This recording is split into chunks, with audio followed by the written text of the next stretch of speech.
தினமொரு வசனம். யோவான் 14வது அதிகாரம் 1வது வசனம். உங்கள் இருதயம் கலங்காதிருப்பதாக.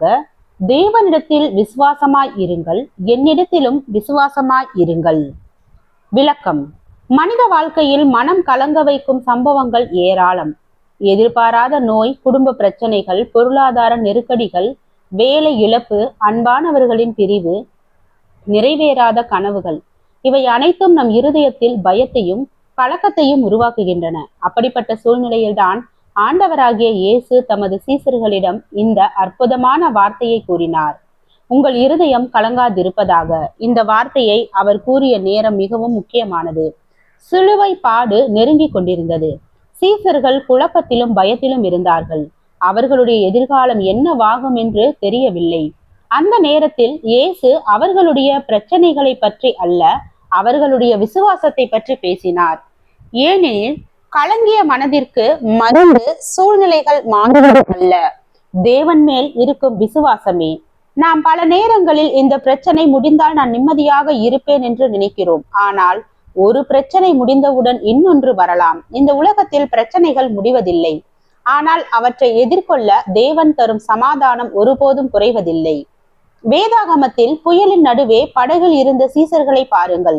அவர்கள் பயந்து அலறினார்கள். ஆனால் இயேசு அமைதியாக இருந்தார். ஏனெனில் புயலை விட பெரியவர் தம்மோடு இருக்கிறார் என்பதை அவர் அறிந்திருந்தார்.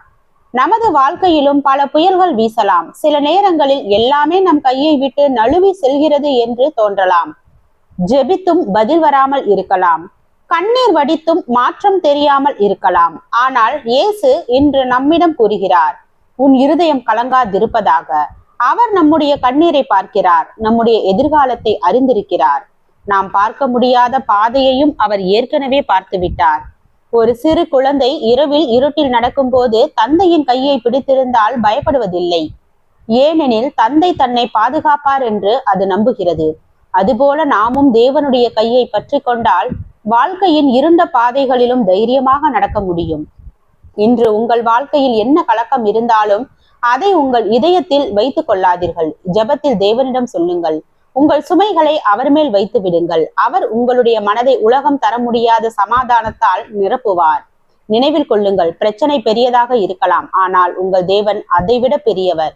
ஆகையால் கலங்காமல் விசுவாசத்தோடு முன்னேறுங்கள். தேவன் உங்களை ஒருபோதும் கைவிட மாட்டார். ஜெபம். அன்பின் பரலோக பிதாவே, என் இருதயத்தில் இருக்கும் எல்லா கலக்கங்களையும் இன்று உம்முடைய பாதத்தில் வைக்கிறேன். எந்த சூழ்நிலையிலும் உம்மை நம்பும் விசுவாசத்தையும் உலகம் தர முடியாத சமாதானத்தையும் எனக்கு தாரும். என் வாழ்க்கையை உமது கரங்களில் பாதுகாத்து வழி நடத்தும். இயேசுவின் நாமத்தில் ஜெபிக்கிறேன். ஆமீன்.